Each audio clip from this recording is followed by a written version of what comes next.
Welcome to Take It from the Ironwoman. My name is Susanne Müller, your host and the Ironwoman. This podcast is about empowering yourself and others to make real changes in the world. You will hear from everyday, smart, sophisticated, hip people like you and me. Not everybody has to be an Ironwoman to impress the world. Together, we will learn from the sports and business leaders how you can become a more successful person as an entrepreneur or a leader. It's one step at a time, one day at a time. Take your steps now. Take your big steps now. Join me on this journey to success. This podcast is being sponsored by Get Loopy. On episode 41, you can hear the story of Isabel, the co-founder and CEO. Get Loopy, get a 20% discount off your first order. GetLoopy.com. Take it from the Ironwoman. We only have very special guests. Today we have Barrie Zucal with us, a very special lady who has a ton of experience. And her topic certainly is women mentorship and global women leadership. So a topic that is very dear to my heart as well. So welcome, Barrie. Who is Barrie? Who's going to join us today? Give us a little intro. Hi, Suzanne. Thank you for having me. So I'm the founder of a global executive coaching company, which I sold last August. And then I moved right into coaching and mentoring women in leadership because this is a real passion of mine. I think it's what the world needs now is more balance between male and female leadership. And then with a colleague of mine, I started a global community for women called Broadviews. It is for women who are willing to lead to make the world a better place during and post-pandemic. So we're having a great response to that and great conversations. And eventually we'll be providing all kinds of support systems for women who do want to do this leadership. Mm-hmm. And then I'm also volunteering. I do a lot of volunteer work for the Global Good Fund, which invests in social entrepreneurship. Mm-hmm. So that's very exciting to see what younger social entrepreneurs are doing around the world. I know we met at the GCN, the Global Coach Network, and it felt to me that you were a busy person. And then I was very happy when you sent the message that you sold it, and it feels like you became even busier. So tell us a little bit, how did you get to where you are today? And I think a lot of women are like longing to hear, to feel, to get a role model. And certainly you are this role model, taking big steps, leading the movement, and also empowering the women. So what can we learn from you? One of the things that I've realized is that, well, I guess a couple of things. One of them is that my whole career has developed as I wanted to do better at helping whoever it was I was working with. So way back when I was a teacher, I took all kinds of counseling courses because I felt like the kids really needed I need to know a lot more about adolescent psychology than I knew as a teacher. Then I moved into becoming then I was a counselor. Then I went into counseling, marriage and family therapy.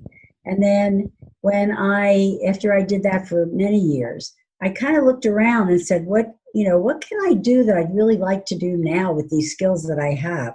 Mm-hmm. And how can I make the world a better place? But this is like intuitive. It isn't like I said, oh, this is my career path. Mm-hmm. It was much more intuitive, wanting to help. Madeleine Albright says that a lot of women come into power through their wanting to help others. Mm-hmm. And that's really what happened to me.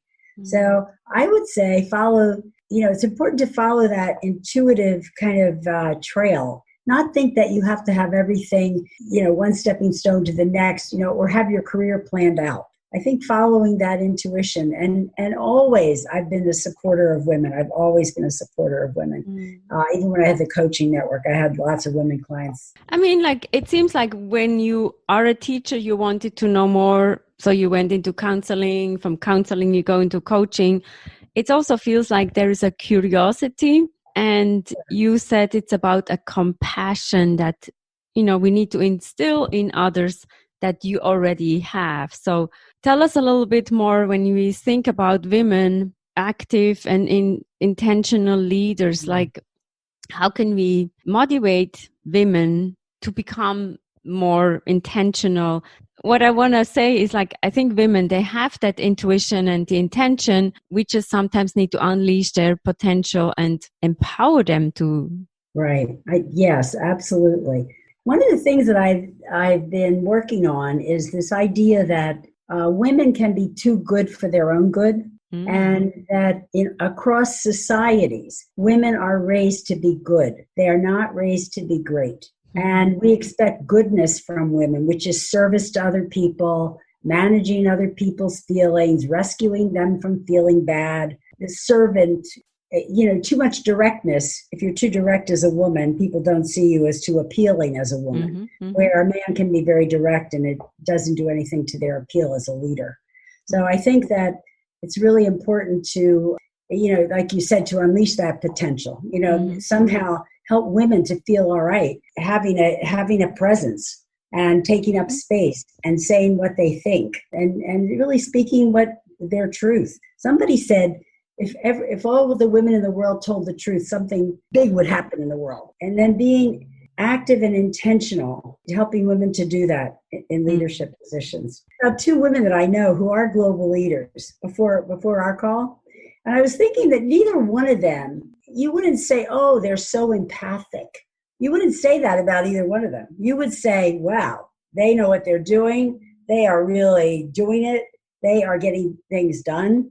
And it's interesting because, this whole thing of being empathic and understanding and all this stuff and it is great. But I know one of those women would say, I don't really want to do all that. I just want to, I want people to do their work. I want to help people do their work and get things done. And she's very effective. I think there are things to think about here in terms of stretching and not accepting some of these traditional things that we women are supposed to be. And put the women in a box. I think that's what I don't like. I mean, I grew up in Switzerland, and we know in Switzerland, we only started to vote in 1971, which feels like yesterday.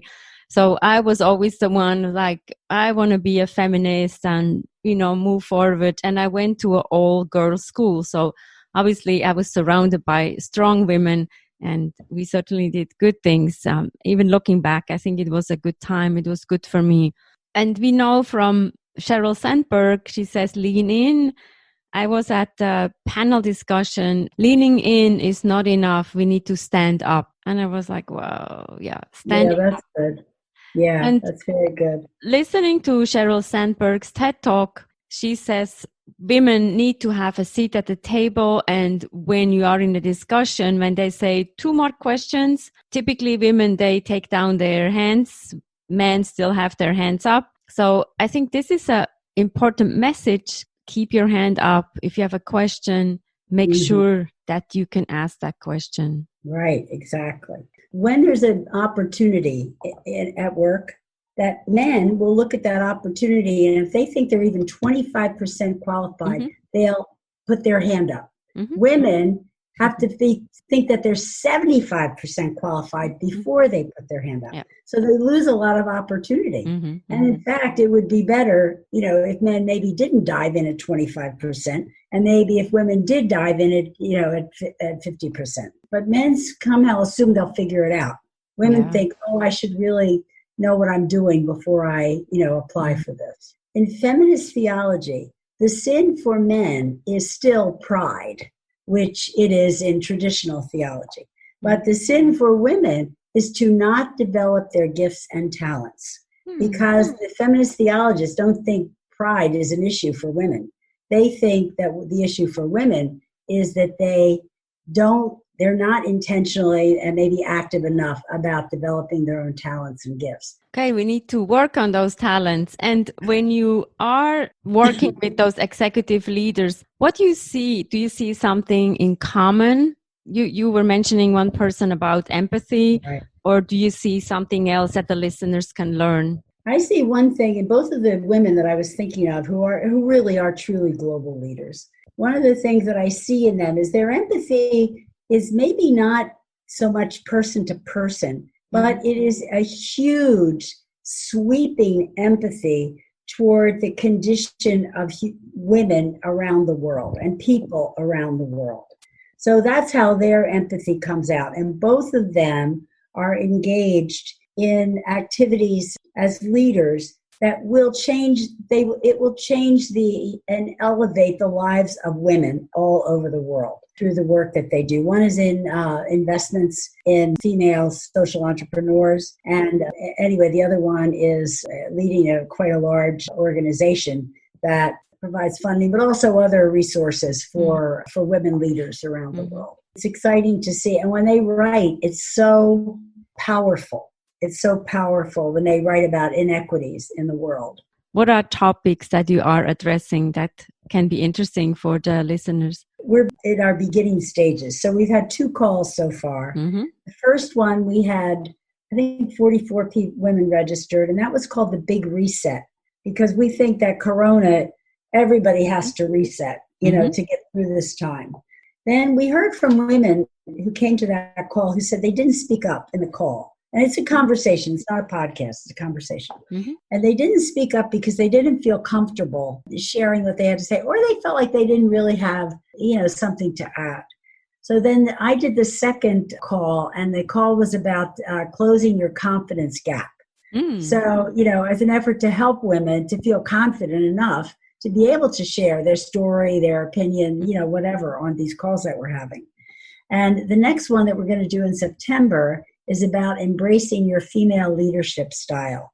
Mm-hmm. And so Tara, my partner, is going to talk about distinction between masculine and feminine styles of leadership. Mm-hmm. Anyway, all of these, we're kind of following the crowd. We had 89 women register for the second call. Mm-hmm. We're kind of following what they tell us they need. We're going to talk about self-advocacy in the future. And I think it's important to listen to what the women want, right? So sometimes we have a topic, a webinar, we all know. Right. But if you listen to what is needed now, you can really address it. And that also gives the listeners more confidence to speak up. Right? Exactly. Well, that's what we're really trying to do. Something else we are going to talk about too, which I think will be really helpful. And on our survey, when we surveyed these women, so there's also some research about the societal, organizational, and individual barriers to the success of women in leadership. Wow, this sounds really exciting. How can we contribute? How can we be part of it? I'm sure if you have listeners who want to be part of it, can they join you? Yes, absolutely. They can find us on LinkedIn under Broadviews Company. It's me, Barrie Zucal, and Tara Jenkins. We need more of you, and certainly with your ample background of your experience and the many people that you have coached, and namely women that you have coached and empowered, that's certainly a very interesting venture you're starting here.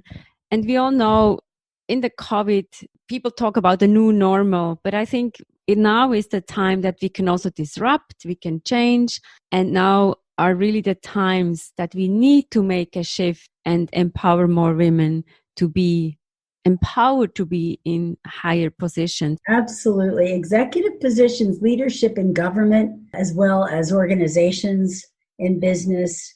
There really needs to be more of a balance of power in terms of just opinions and who sets policy and strategy. And especially in women questions. Why do we see they talk about women's rights and there's like 20 men and maybe 1 woman? I think in my opinion, there's something wrong with that picture. We need to change that. And certainly there's many great role models out there. Madeleine Albright certainly is one of it. People around you. So surrounding ourselves, whether it's Madeleine Albright, so inspirational. But I don't talk to her every day. But I have women, that I do talk to on a regular basis who are inspirational to me. Yeah. So I think that really helps too. And it's about uniting together, right? So I used to study at Marymount in Manhattan in New York City, and we organized women leadership conferences, and we had women from around the world, from Egypt, from Europe. And it was just fantastic to see the power that we can bring together. So I hope we can continue things like that. And certainly you're in the forefront. So Congratulations, and I wish you good luck. We certainly have all the information in the show notes, and hopefully a lot of listeners will join you on the next call. So thank you so much, Barrie, and good luck with everything. Oh, my pleasure. Thank you for having me, Suzanne. It was great. Always inspiring to talk to a woman who has a lot of experience and shares her compassion to empower other women. A topic that is also very dear to my heart. That's why it's called Take It From the Ironwoman. Take It From the Ironwoman is the podcast, but I also have written a book with the same title, Take It From the Ironwoman. Get it on Amazon. It is an ebook or a paperback. Take It From the Ironwoman. We have episodes every Monday, every Wednesday, and don't forget to order getloopy.com, the plant-based snack. Healthy food, healthy thinking, healthy mind, one step at a time. Like us, chime in on our further episodes. Take It From the Ironwoman.